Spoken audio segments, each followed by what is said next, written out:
Okay, I know that y'all cannot see us, but y'all can probably hear us.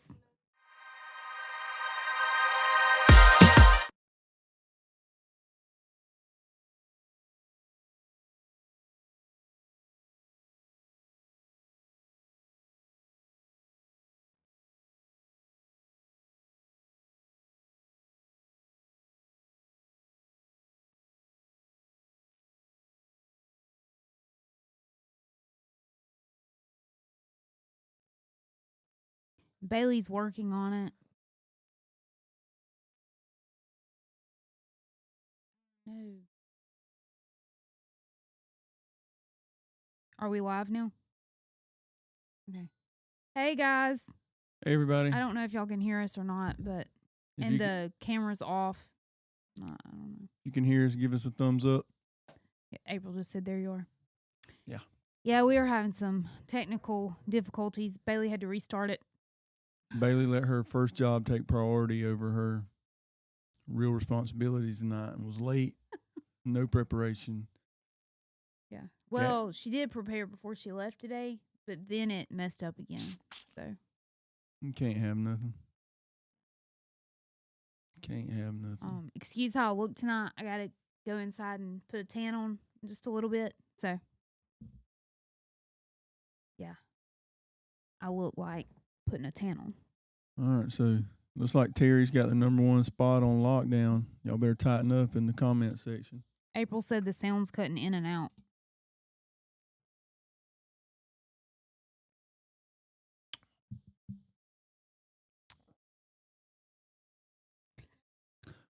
Okay, sorry, Bailey.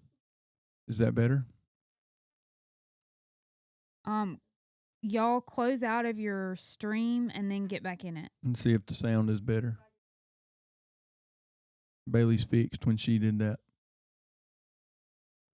Myers will let you know about that tan Sunday. All right. All right, how's y'all sound now? Don't forget to go. April said she's good to go. Okay, perfect. All right. So we have some questions and that some different people sent us, and we're going to answer them tonight. So that's what we're going to do. Yeah. Don't forget, like, share, subscribe, all share, the things. Comment, all those good things. Keep talking. I'm trying to do something. I'm not prepared to carry on small talk tonight. So how's everybody's day? It wasn't as hot today. We got a good rain shower. Wasn't too bad out there. Yeah. All right. So the first question we have is, how do you keep your marriage strong? Are you gonna? Oh, you want me to answer? We both gonna answer that. Yeah. Okay.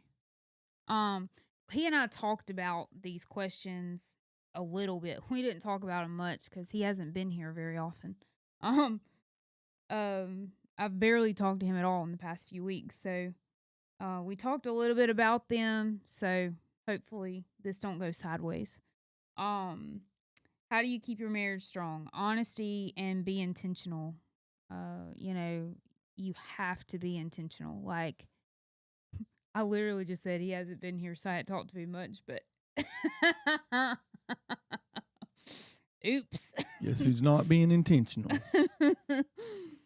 Yeah, I when we first talked about it, I kept saying what was the word? I kept intentionality. I don't. It's not a real word. No. But yeah, it takes intentionality.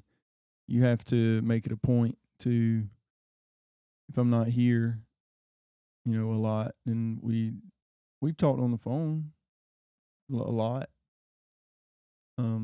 Yeah, but I said that because whenever he's not super busy, we'll talk about random stuff, and whenever he is busy, we just have to talk about the necessities and move on. Like, we don't have time to sit there and chit chat about stupid stuff that doesn't matter. Yeah. So, As we talked about, burial arrangements for a dog yeah, 30 minutes ago. That's why we were eating lunch. I mean, dinner, whatever. I don't know what time it is at this point. So, what would be what did Gavin say? The most weird? Yeah. So, what would be the most weird way to handle your dog's death? Cremate the dog and put it in a ring so that you would always have it. Cremate the dog and put it in a vase. Cremate the dog and put it in a urn. Mm-hmm. Or have the dog A funeral. a funeral with a casket in a pet cemetery. Yeah. Or stuff the dog. Or yeah. Oh, we're getting there. Or stuff the dog. Just down in the comments, what would be the most weird way to handle the passing of an animal? We stuff the dog. That would be the most weird way. But having a funeral and a casket, that's a little. I mean, I think Jazzy would deserve a funeral and a casket. The least Thank weird you. way? Bailey says the funeral's the least weird way. I don't know. Yeah, Hunt says definitely stuffing the dog. Yeah, I Yeah, mean, that's weird. That's weird. yeah. Stuff Hey, the bro, dog. stuff the dog for show. Yeah, I think that one was a joke. The rest of them were Yeah. serious. Yeah. The rest of them were in serious consideration at some point in time today. I don't know. I wasn't a part of that conversation. I came in and Gavin was just telling me about it. Cheyenne. I know a taxidermist. LOL. Yeah. And then Yeah. she told me you could get life insurance on your dog. Ben's the one that told me that last night. Okay, so Ben said that you can get life insurance on your dog. Then we looked it up and it was true. How about that? Yeah. I'd be afraid to put the tree Hunt because it'd die. And then it would be a tragedy all over again. What? If the tree died? Yeah. Why would that be a tragedy? You plant the dog. Oh, you talking about? Yeah. Okay. I see what you're saying. Yeah. Mm. Yeah. No, he was saying Oh, he bury was it saying to bury it Oh, under a you're- tree. you're I'm saying saying put that, it in that the tree- soil. Yeah. of the tree. Yeah. Now, that would be. And then what if the tree died? And you'd be in a mess. But they all don't know that whenever my last dog died, I was in mourning for weeks, It was bad. months. It was bad. Like, and I didn't get Jazzy for a year after, and then after Bear had passed away. yeah. I mean, there was points in time where I just wanted to be like, hey, it was a dog. It's terrible. It was bad. I mean, I loved that dog. And I might have shed a tear over the dog's passing. But it didn't rearrange my life. Yeah, it did Yeah. mine. People sent me flowers, gifts, because everyone knew how distraught I was. It was rough, guys. It was rough. And Jazzy will be worse. I won't get the treatment upon death that these dogs get. Oh, yeah. Jazzy's the best, though. Anyway. Yeah. Jazzy's got the #1 spot. Yeah, I'm sorry. I don't know how. I don't know how I got us there. They're talking about Theo and the thing. Ben talking about dogs can get teeth implants. Yeah, we looked that up, too. Yeah, we got a dog back from the vet today that had 2 teeth Yeah, he has 2 teeth Left. left. left. Bailey didn't even know how many teeth he had left. but Pulled all the dog's teeth. He has his 2 canines left, on the bottom. looking like a reverse vampire. Oh, man. Yeah, it's true. Yeah. What a mess. Anyway, so how do you keep your marriage strong? Honesty, be intentional. And I will say, I was going on about the be intentional thing, but he really is good about that. Like, even though he has very limited time, I mean, everyone does. Everyone has limited time. Um, he's good at making sure that he um is intentional. I mean, because I know sometimes he does not have time to talk to me when he's in 130-degree attic, but he still makes the time. So Terry reverse vampire. So that's good. Anything else you wanted to add there? Well, I mean, honesty. You don't want to be walking around lying to your spouse. That's one way to not keep your marriage strong is to not be open and honest with your spouse about whatever it is. Yeah, and they shouldn't be scared to tell you anything. Yeah. Like, it shouldn't be like, oh goodness, I'm gonna get in trouble if I tell them I messed up or whatever. Like, everybody messes up. No one's perfect. Everybody's gonna mess up. Everyone's going to make mistakes, and we just have to learn from those and move on. Like, and I'm not talking about like infidelity or something like that. I mean, but yeah, I mean, Yeah. stupid. I mean, stuff that's kind of trivial. I mean, you just kind of move on.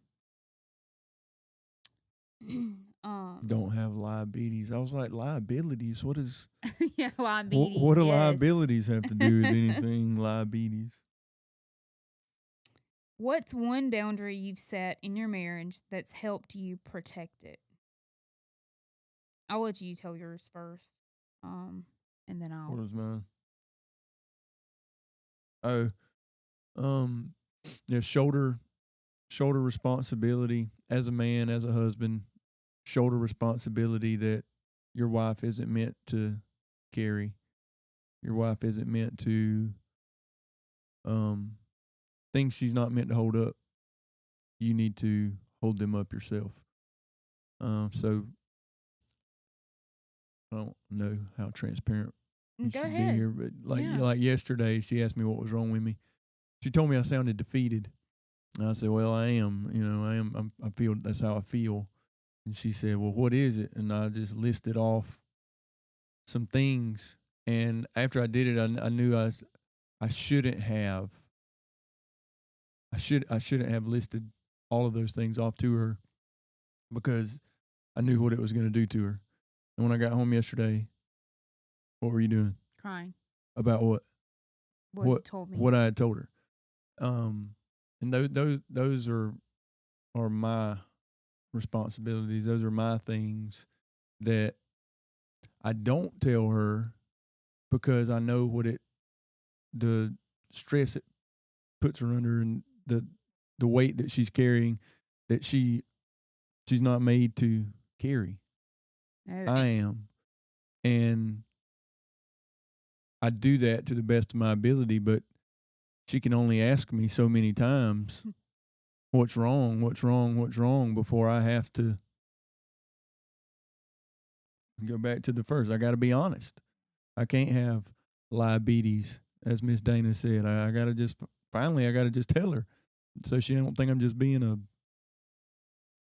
yeah, because what happens is then I'm like, what have I done? Yeah.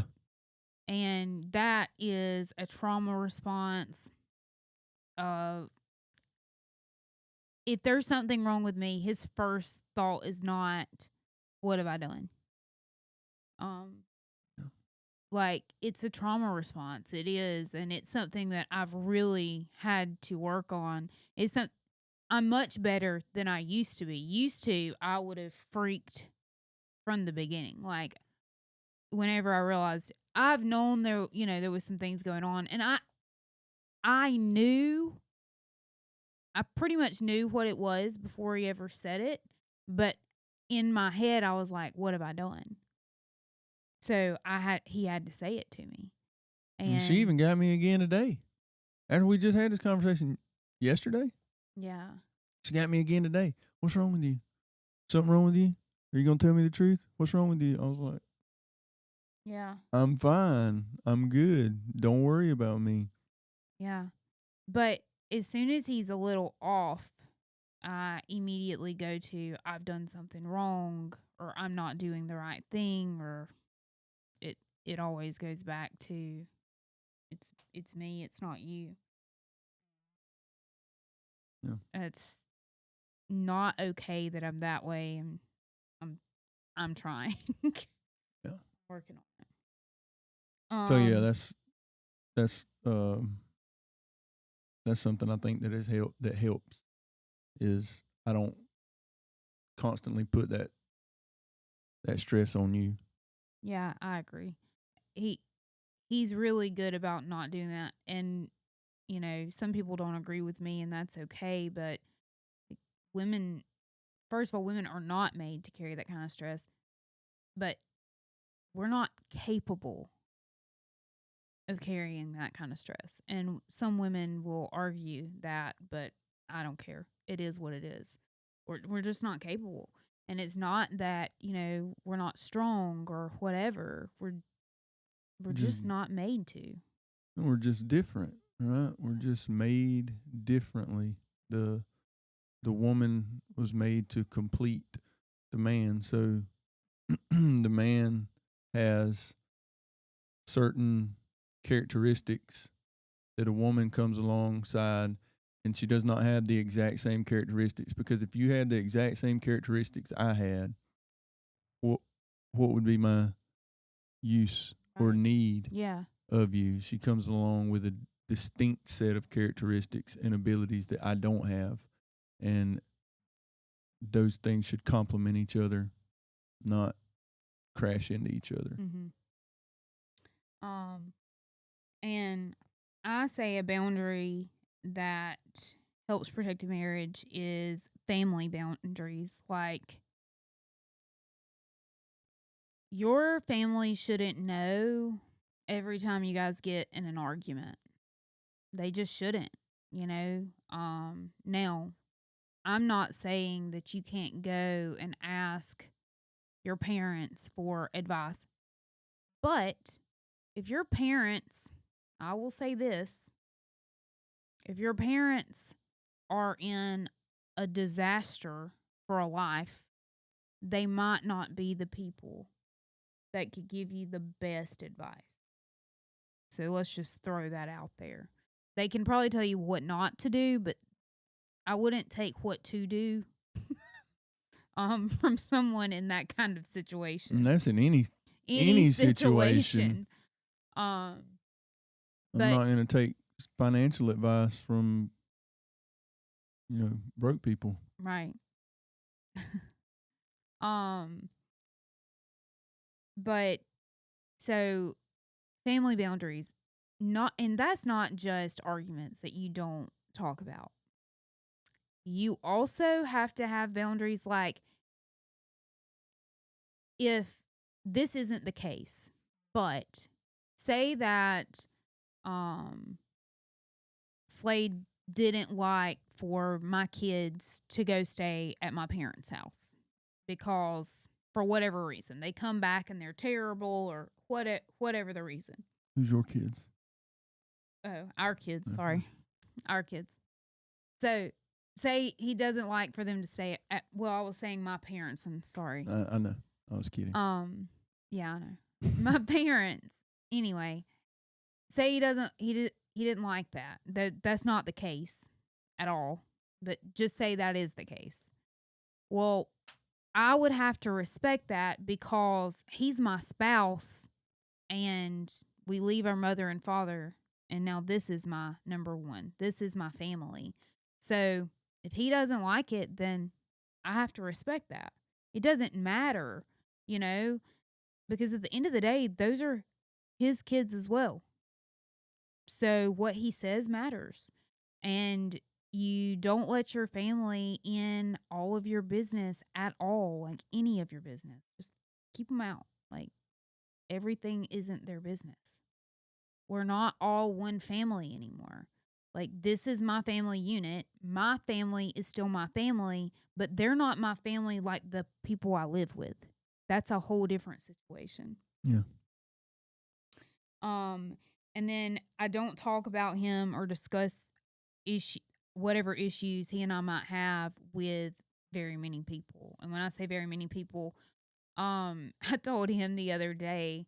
So most of you guys know I go to counseling every other week, and I told him the other day it's hard for me to even talk to the counselor about it because I'm so protective of him.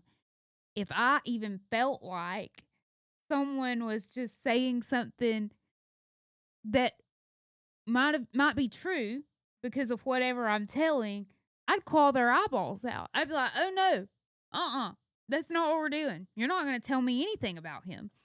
So because of that, I don't really talk about if he and I have an issue with anyone because the first time they were like, "Well, he shouldn't have done," I'd be like, "Whoa, whoa, whoa." You need to back up. No, I can talk about him. You can't. Yeah. So, that's another way though that, we set boundaries, and that's another way that we protect our marriage. Um so Mhm. everyone's not it doesn't have your marriage in their, you know, what am I trying to say? Your Everyone, best interest isn't, yeah, come on. I can't. You can do I it. can't You speak. can do it. Tell them what I'm saying. Everybody doesn't want what's best for your marriage. Right. Like, I don't know why I couldn't get that out. My brain just stopped working or something. I've been there many times today. On the phone with you a couple times. It happened. um, so those are boundaries. Uh, what has helped you forgive each other in tough seasons? Jesus, number one, obviously. Um, Change on both parts. And what's your other option? Yeah. What are you gonna do? Not forgive them? Yeah, change is a big one. It's hard to forgive somebody that just keeps doing the same thing over and over and over again. Although the Bible tells us to forgive and forgive and forgive and forgive, um, it doesn't make it easy. It doesn't make it any easier to forgive. So changed behavior makes it a lot easier to forgive. And like she said, well, what else are you going to do? If I don't forgive her, I still got to live with her. Well, am And I going to leave? yeah. Uh-uh. It's um, my house. yeah. And if you don't forgive him, if I didn't forgive him, like I'm not just hurting my marriage, I'm hurting my relationship with Christ as well. Mm-hmm. So, and that's more important than anything. So, what do I look like? The Lord forgives me, even though I'll do the same thing over and over again until I finally figure it out. And I'm like, oh, Lord, I figured it out, But who am I to not forgive someone for something when he forgives me? Yeah, like Terry just wrote there, fruit. Yeah. Uh, Changed behavior. Changed behavior is fruit. Yes. It's a And hey, Kristen. Sorry, just saw that. what? Kristen got on. I said, hey, Oh Kristen. yeah, I Sorry. see you late, showing up late. But that fruit is evidence, right? I can see that your behavior's changed, so that makes it easier to Mhm. forgive. And eh, that just, I mean, really, to me, changed behavior is the number one thing. Besides Jesus. Yeah, Yeah. Yeah, yeah. I'm saying like No, the I get what of you're the saying. things that You can do. right, Yeah. yeah, the things And that you can do is change your behavior. Don't keep telling me yeah. you're sorry. And that a lot of times that doesn't look like a 180. Like it takes time. Like if they have something that, you don't like or whatever and they're trying, like what else do you want? Like they're trying. It they probably didn't get there overnight, it's not going to change overnight. Yeah. You know, I have things about me I've been doing for as long as I can remember. So changing those things, I'm almost 40. So changing those things, it it didn't happen in a day. It's probably not going to change completely in a day. So, you know, you just have to remember we're all imperfect. We might all be striving for perfection, but we're all imperfect people. So, therefore, why would you not forgive them? Now, if they're doing something abusive or something like that, as I always say, you can forgive them, but, you can seek help in that situation as well. You don't have to keep putting up with it. Yes. What has God taught you about love through each other? Am I going first? I can go first. It doesn't matter. You go ahead. Even though we feel love differently, it doesn't mean we aren't loved or that it's not love, really. It's even though the way I feel loved, it goes back to the 5 love languages.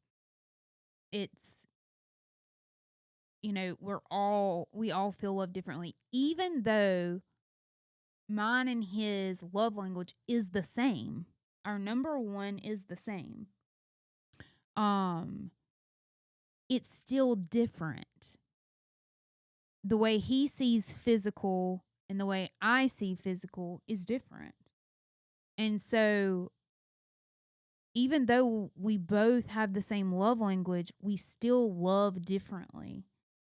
And you have to, you should try to love that person the way they're loved. You should try to do the things that you know makes them feel loved. But in the moment that they're not, you have to remember they're not you. So it's not that they don't love you. It's just They're not showing it the way you want them to show it at that time. that's when you have to communicate that.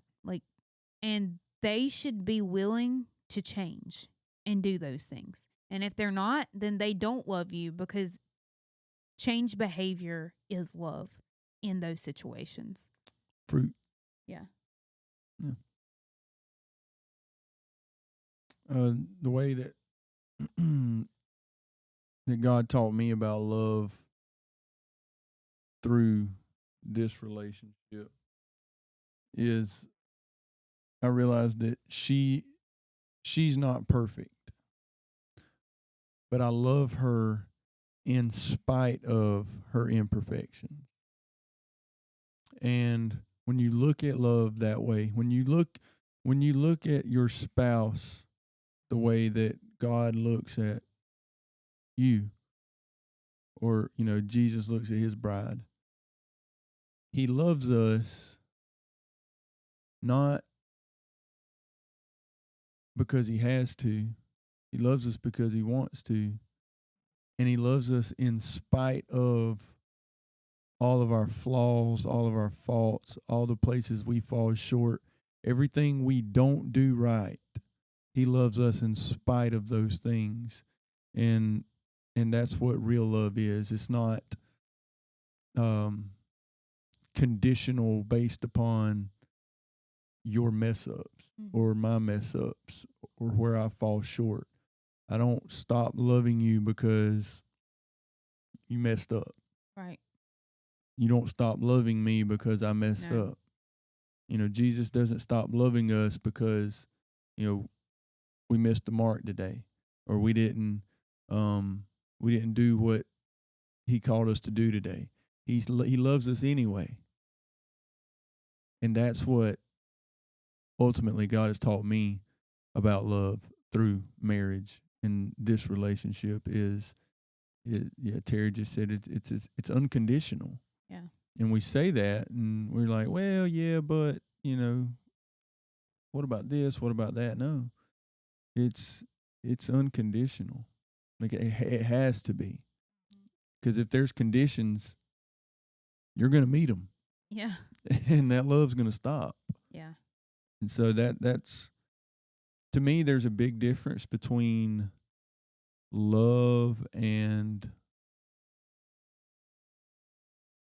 lust. A lot of people, oh, I love you, I love you, I love you. No, you really don't. Like, because if they do this, you're going to break up with them. So you really don't love them. Right. You have an infatuation with them. You may care about them. You love the idea of You them. love the idea of them. But the fact of the matter is, love does not cease when the other person Fall falls. short. Yeah. Agreed. Yes, and the husband loving your wife even when she's not lovable, or wives respect our husbands when they aren't doing what we want. Each of us have to answer to our action, love them when they're unlovable. Yes. Yeah.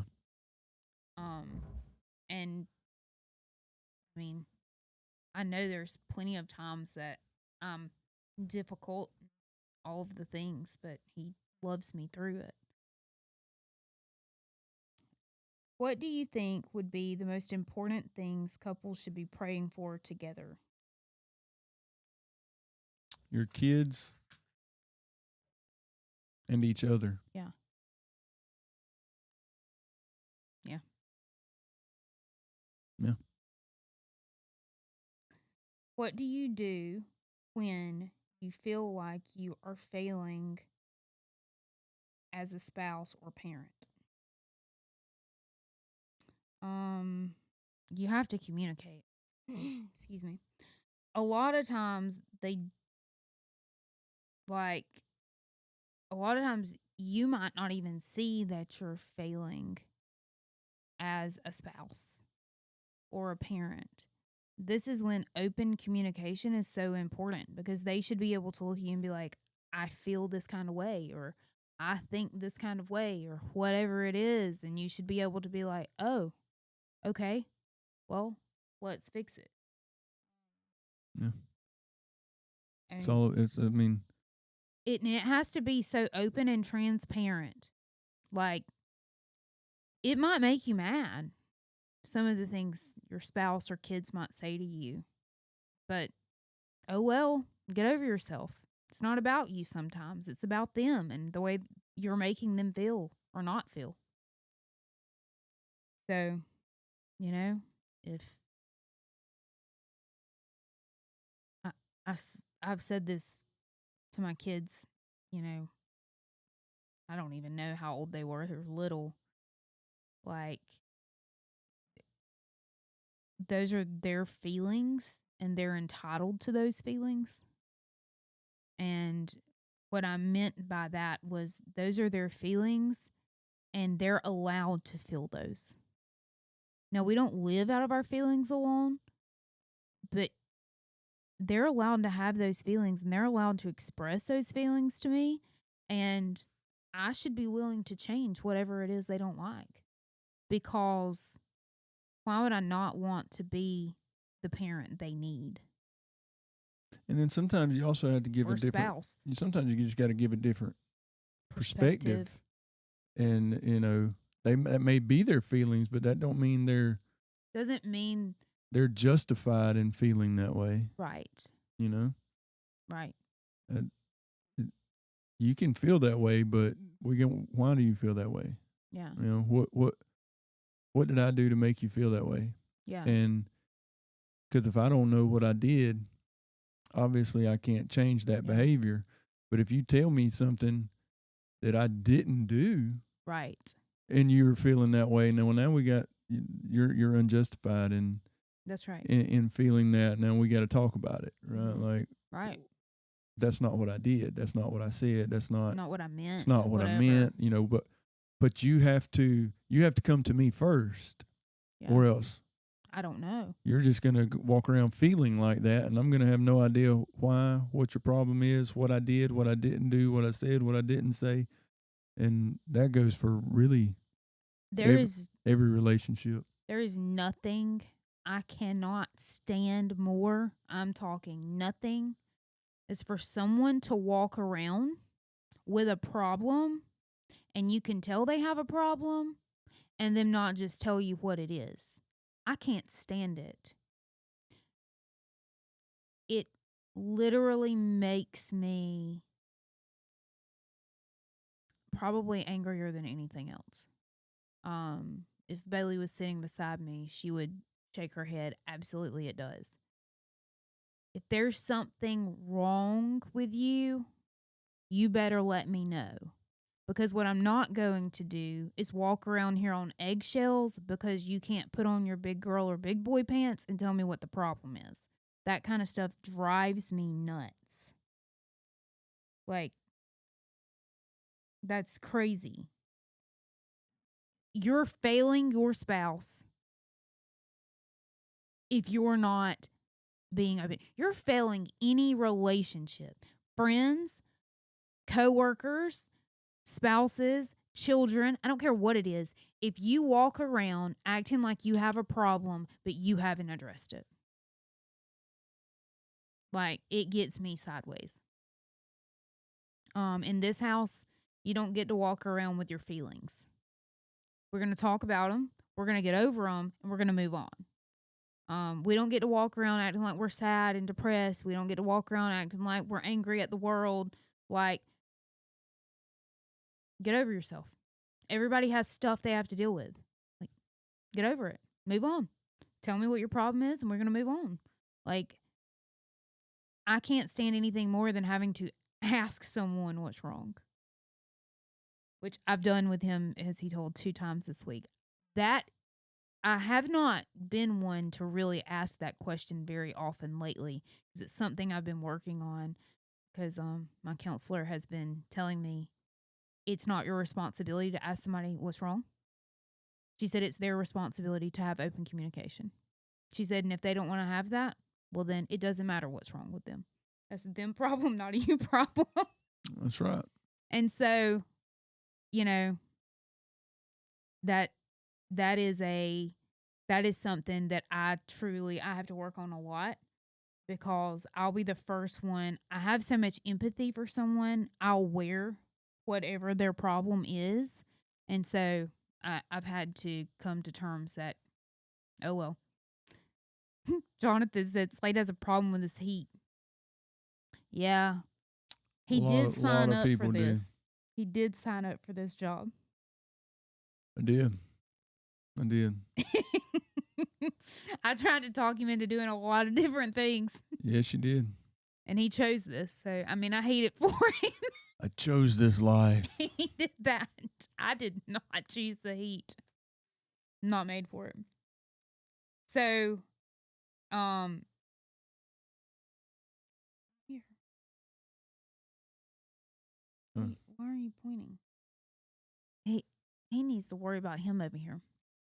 So anyway, that was about failing as a spouse or a parent. Just communicate.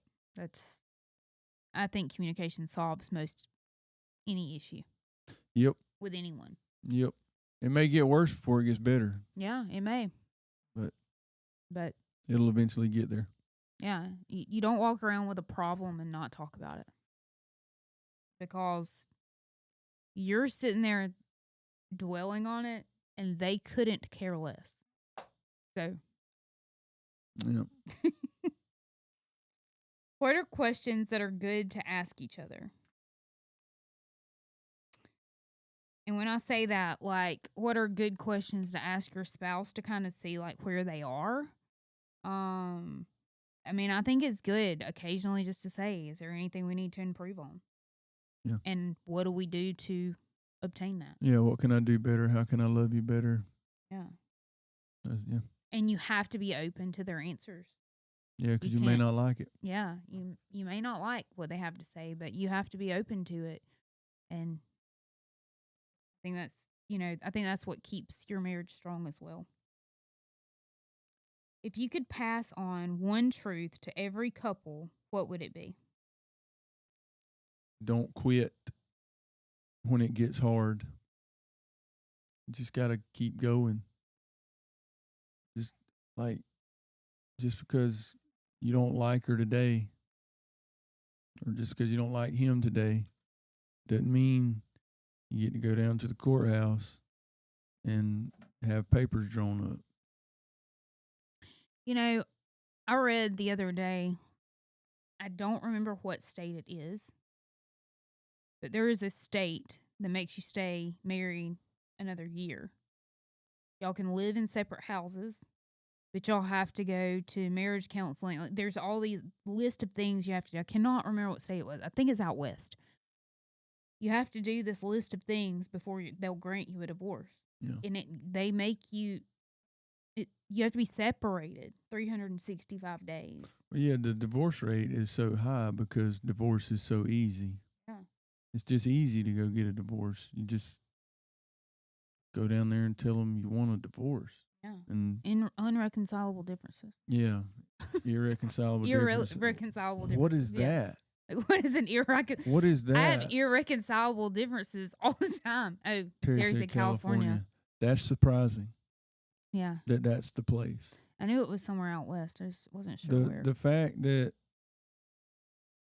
I don't know how many irreconcilable differences there really are. Yeah. What is that? What is it? What is that thing that we just cannot get past? We cannot get over this, and usually it's something ridiculous. They say irreconcilable differences because they really don't have a reason. Yeah. I agree. That's what it is. Yeah. You want to do it your way, I want to do it my way, and we consider that to be an irreconcilable difference. I don't like you today. You don't like me. We got number one reason for divorce is you shouldn't have got married to start with. That's the number one reason for divorce. I agree If they would put that in the box, check this box. Why are you wanting a divorce? Because we shouldn't have got married. That I could get along with that. Yeah, I agree. You shouldn't have never got married to start with. Yeah, I agree. People ask me, someone asked me the other day if I went through premarital counseling with you. I was like, no. I'm surprised people get married after they go through premarital counseling with us. Yeah, with us. Yeah, I agree. It's not easy. Marriage is not easy. We tell the truth. And it's just like, it's just like being a follower of Jesus. It's not easy. It's hard. It's hard. If it was everything's hard. If it was easy, everybody would go to heaven. If it was easy, every marriage would make it. It's not easy. Mm-hmm. There's something you have to do. There is work that you have to put in. And at the end of the day, it's worth it. At the end of the day, what you get out of it is better than the alternative. Yeah. And what she just said, you get out of it what you put into it. That's right. I can have as much Jesus as I want. And if I'm comfortable with the amount of Jesus I have, then I'm not going to keep pursuing him. I can have as much of her as I want. This marriage can be as great as we want it to be, but if we're comfortable with where it's at, we're not going to keep pursuing that. And that's, I don't even remember what the question was. If you could pass on a truth, what would it be? Yeah, don't quit. Yeah. It's not easy. Keep going. Yeah. When it looks bad, keep looking down the road. I say this, I know I say this in marriage counseling. There's days that I love her just because I told Jesus I would. There's days she stays with me because she told Jesus she would. Mm-hmm. That's what it's all about. You can't quit. There's no reason to quit. Keep going. Yeah. Divorce can't be on the table. It's on the table, you'll take it. Yeah. I agree. Why we touched on this a little bit earlier. Why don't men and women think the same? Like, men compartmentalize things and women are kind of all over the place a lot most of the time. God just made us different. Men are made to handle more stress than we are. They just, they have a different load that we can't carry. And that's why, they have to compartmentalize it or it would eat them up. But, I am more of a compartmentalizer in a lot of ways. But a lot of women, they are kind of they're more emotional beings. I'm not as emotional as some, and I'm not saying I'm not emotional at all. I am, but I'm not as emotional as some women. So,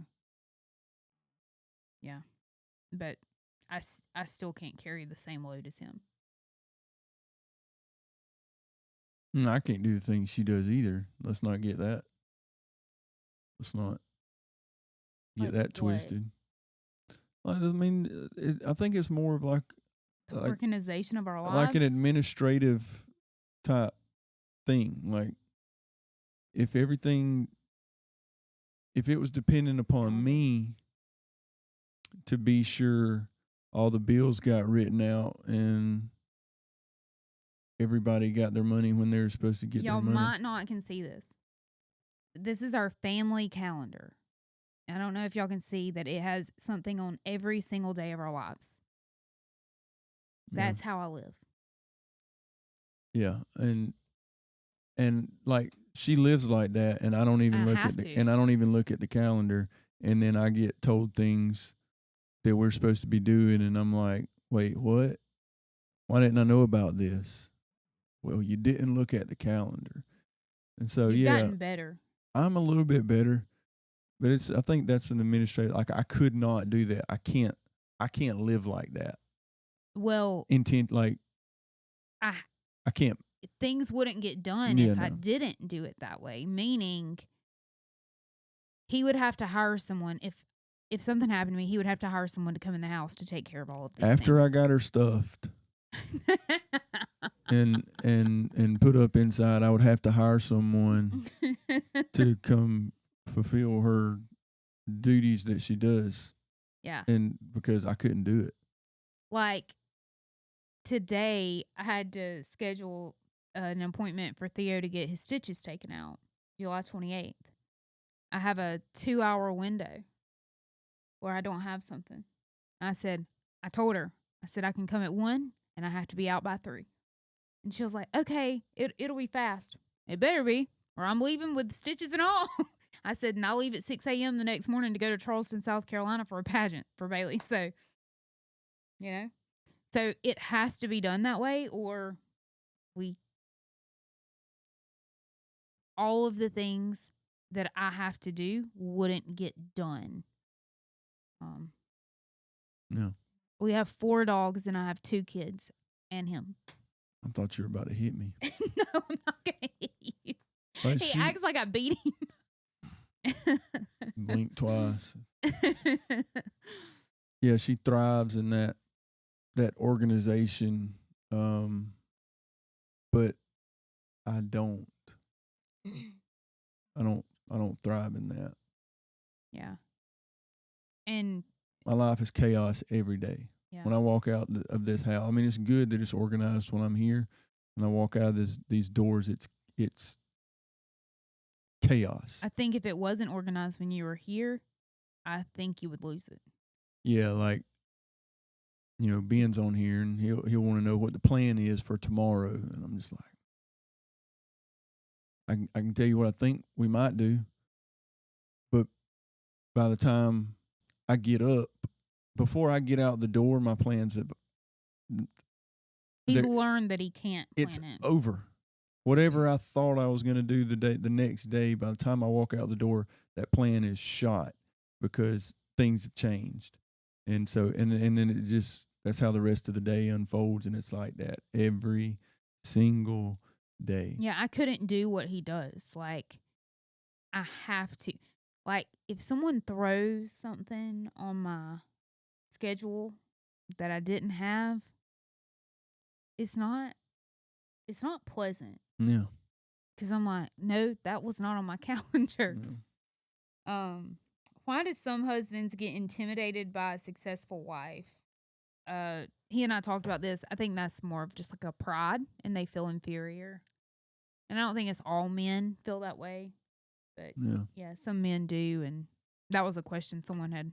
Yeah, I think it's a big pride issue, and that feeling of inferiority, like you're not good enough. she's you don't I don't know. Just a weird Mhm. it's a weird thing, and I can't say that, if my wife was, this hugely successful CEO of a multi-million dollar corporation, that I wouldn't feel some kind of way. Oh, he would 100% feel some kind of way. If I paid I- if I paid bills, majority, he would feel some kind of way. And that's not saying that all men would feel that way, but he would. And that's not because he thinks he's better than me or that I'm inferior to him or Yeah, any of those no, I just things. think that's my role. Yeah. That's that's the part I play. That's the role. Um, And as much as it stresses him out, he prefers it that way. yeah, that's what I bring to the table, right? So if she took that from me, what am I left with? I have to find a new role. I have to find something different to bring to the table. So yeah, I think that's what a lot of men, and I don't think that's a bad thing No. that you feel that way. That if your wife is, doing whatever, I think you should feel like, oh, I I need to be doing more. Like maybe you should be. Terry said he got him a sugar mama. There you go. That's what I'm talking about. um, We've been going an hour. well, this is the last one. So we'll just finish it. Okay. This won't take long. Okay. Um Somebody asked, do you think being a step parent at the start was way harder than parenting um a biological child? So Slade says he would think so because I said I thought that the step parent, me having a wife that was a step parent I hate that to term. my daughter, it is harder because there's always that third person. There's that other parent out there that also has a say so in the matter. Whereas if it's just me and her making a decision, like that's it. We make the decision right here and it's done. But when we make a decision, now we got to call somebody else to get their input on it. yeah. And we And didn't have to do that after she was like 7, 6. yeah, but 6 or 7 years of that. I know. I was just saying. Yeah, we didn't no, have I'm just to, saying thank 6 the or 7 Lord. years of that's rough. Especially considering she lived with us full time. Yeah. And we were still having to ask stupid stuff. So yeah, that was hard. And parenting with another person's hard. But I had to be careful in my parenting as well with Bailey, more so than Gavin. Who was going to say something to me? Him about how I was parenting Gavin? Well, he was more than likely more than he could come stay here and I'd go to work if that's what he wanted to do. But he really didn't ever have an issue with my parenting. I mean, if I would have been doing something harmful, he would have. But it was hard with Bailey because I had to worry about a third party that didn't live in the house, but I also had to worry about him. And this isn't a bad thing. I'm not saying that he shouldn't have been this way. He should. He absolutely should. He wouldn't have been a great dad if he wasn't this way. But he was very particular on how I would parent her. I could parent Gavin differently than I did her.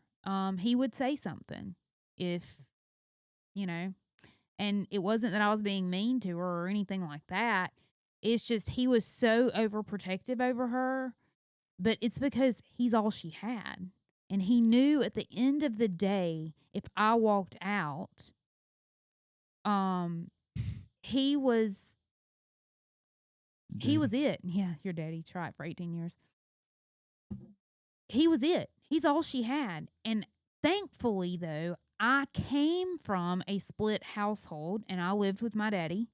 And my daddy was the same way about me. And so I understood. I actually talked to my dad about it, and he told me why he was like that. And I'm thankful that he did because I understood it differently. My dad was like, it's not that he doesn't want you saying something to her. He said, but you have to remember at the end of the day, he's all she has. And I was like, oh, yeah, you're right. But, that was hard. That was hard. And it's not that he was ever mean to me or told me how that I couldn't parent her or whatever.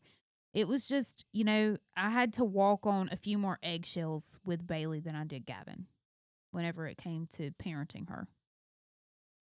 But she turned out to be a great child, and here we are. And how do you pray out loud together? This is something that we don't do as often as we should. We pray for each other, but it's silent a lot of the time. And but praying out loud, I mean, it's just something you do. You just should. And it doesn't have to be. And I don't necessarily think you have to always pray out loud. Like you can pray to yourself. Your spouse knows if you're praying for them.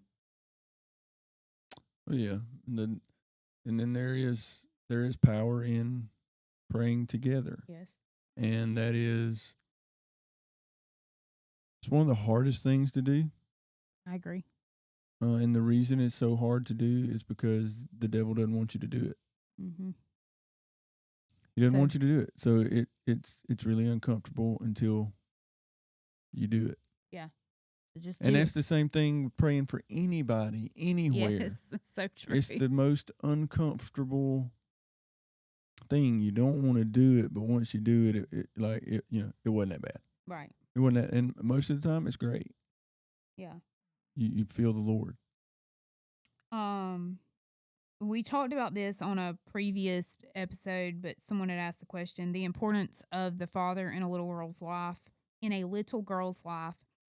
and the effects of not having one.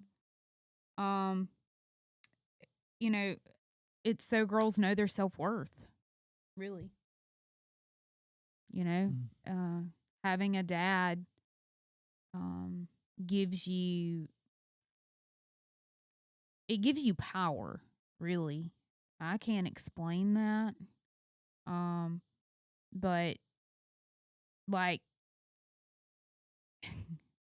when I was younger, because I knew my dad was in my corner, it gave me a sense of power. Like I could do it because at the end of the day, he was going to push me. And he was going to make sure that I was okay. So he protected me. He always protected me. I was telling Slade that not too long ago. Ooh, might get emotional.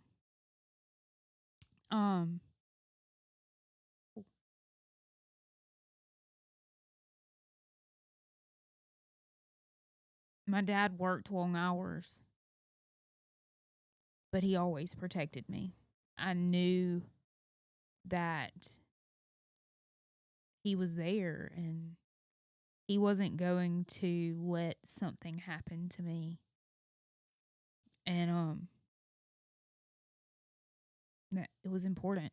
Like sometimes I think that dads are almost more important in girls' lives than moms.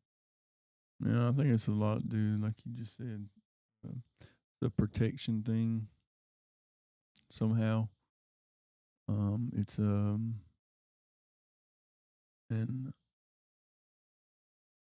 I can't think of the word I'm looking for. But whatever your daughter's not getting from a father, she's gonna go find it Someone else. in someone else. It's true. It's very important that a father be involved in their daughter's life to the best of their ability, the best way they know how. Yeah. Our last question is: why do mothers have a hard time keeping their spouse and children in correct order? Meaning, how do you keep from putting your children before your spouse? Why Stop. do mothers have a hard time with that? We have a hard time with it because we spend most of our time with our kids a lot of the time, or they need us more. So it's really easy, especially when they're little, to put them before your spouse. Like, you shouldn't, and that's not okay, but it's easy. It's really easy for those two things to get out of order. Yeah, I think it's they're your number one. They're your number one dependent, so they become your number one priority. Like, I don't need you to live, right? They need you to live, and you're literally keeping them alive. Yeah. When they're small. Yeah. And so it's easy for that to like take over my space. Yeah. But I'll say this, I don't know that I don't know that I struggle with that necessarily. Oh, very so. Because these kids know they're not my favorite. Their daddy is. I tell them that regularly. We just got to make sure they See, I ain't got the number one purple crown on the YouTube chat tonight, but I wear the crown around here. And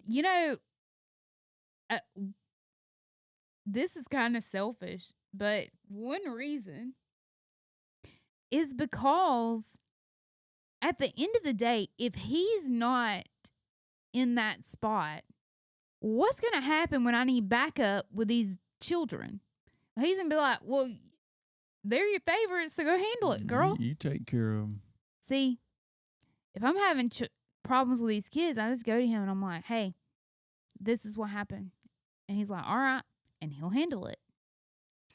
And so if I didn't keep him in that spot, though, I'd say right behind Chassie. Yep.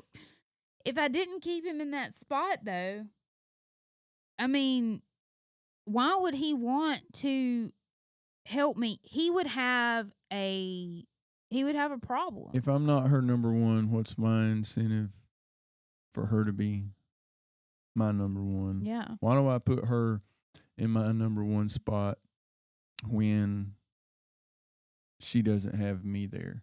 And when I say number one, I obviously mean number two, because everything gets out of order when Jesus isn't first. Right. I knew what you meant, though. But if the kids are in her top spot, then why wouldn't golf be in my top spot? Right. Or watching football or whatever the case is, be in my top spot. I wouldn't put any of those things, any of my things that I enjoy, ahead of me. Her. Yeah. Yeah. So, you just have to make sure that you keep that order like it's supposed to be, or everything's out of whack, really. I mean, but my kids wouldn't know what to do if I put them in that spot. They'd be like, what's wrong with her? Yeah. What did Dad do? Yeah. They'd be like, he must be in the doghouse for real. Father's in trouble. Yeah. Because he's priority, and they know it, and that's okay. They need to know it. Better get in where you fit in, Producer Bailey. Oh, gosh. Bailey just told him he just thinks he's number one. The kids like to fight over who's my favorite, but Bailey says she is. But I don't have a favorite. Well, I do. Jazzie's my favorite kid, actually. She does not require nearly the amount of things that the other two do. I only have to feed her one time a day. You just got to give her a little water when she's scratching in her bowl and flipping it upside down. You just take her out, You don't even have to take her out that much because she prefers to sleep. She don't really like to go outside. So, Yeah. I mean, she's easy. She's the easiest kid I've ever had. Yep. So, yeah. And her health insurance is cheap. Yeah. Just imagine what life insurance costs. That's Just nothing. imagine.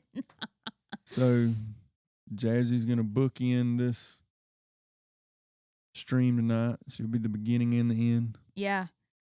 Jazz is the best. Anybody that hasn't ever seen Jazzy, you can find her on my Facebook. She's beautiful. She has pink hair. Her sister dyes her hair for her. She also has pink in her tail. She used to have long hair, but we cut it. Now she just has long hair on her feet and her ears. Anyway, she's beautiful. Yeah. So I'm glad y'all got to hear about my Jazz. She's the best. So that's all of our questions. We've had those for about a month or more. Several weeks. Yeah. And we were like, okay, I guess we need to get on there and do those. I don't know what we'll talk about next week. I know. When the Lord Sleepy tells us, that's what we'll do. But the week, I think is it the next week that we won't be here? Yeah. Or is it 2 weeks? It's the 31st. Week. The week of the 31st. Okay, so yeah, so not next week, but the next one we will not be here. I'll be flying. Yeah, he'll be on an airplane. Got me a private jet taking me somewhere. Right. Because we would do it in Charleston, but we can't. We won't be together. I'll be in I'm driving to Charleston. He's flying to Charleston on Thursday because, as we know, it's July and he cannot take off work for a week. So he'll fly out Thursday afternoon, actually. He gets into Charleston at 11 o'clock Thursday night, and then he'll ride back with us Sunday. So, we'll see what happens. That's what we have. Yeah. So y'all be praying for Bailey. She is competing in a division that she's never competed in. It's she'll be the youngest in her division, which I don't think that's a problem because Bailey's she's a real go-getter. She is. But y'all be praying for her. I pray that she has a enjoyable time and she meets some people and she can show the light of Jesus in what she does. Amen. And that's why she does it. And so I'm real excited for her. I'm about to cry. I've been real emotional. So, yeah, I'm excited. I'm really excited for her. Anyway. All right, guys. We'll see y'all next week. Love y'all. Love y'all. Bye.